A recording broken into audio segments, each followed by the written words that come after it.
today's lesson is going to be an introduction to fractions so we can have a good, solid foundation for our understanding of what fractions are, okay?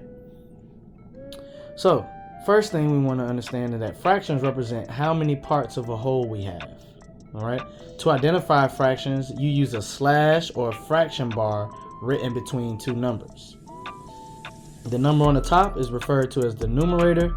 The number on the bottom is referred to as the denominator.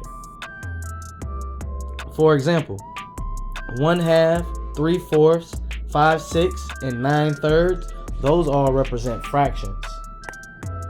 So anything that's highlighted in green, we're going to use the green to represent denominator so we can make sure we understand what the denominator is. And anything highlighted in blue, we're going to use to represent our numerator.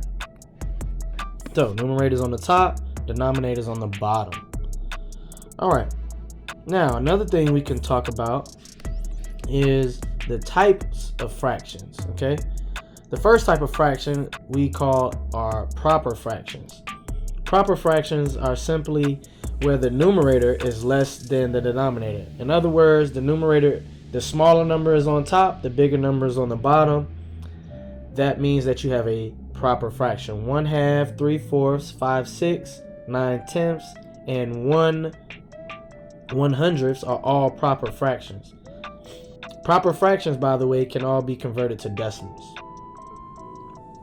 Alright, improper fractions.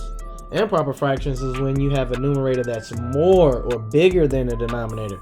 So 2 divided by 1, or 4/3, or 6 divided by 5, or 10/9, or 100 divided by 1 are all called improper fractions because the numerator is more than the denominator, or the numerator is bigger than the denominator. Improper fractions can be converted to mixed numbers. Alright, another type of fraction we have are called like fractions. Like fractions have the same denominators.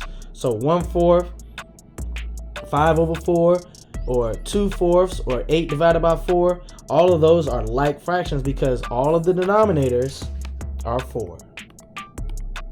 Okay? Unlike fractions. Unlike fractions have different denominators.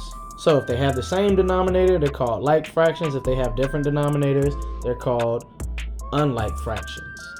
All right? That will conclude our introduction to fractions.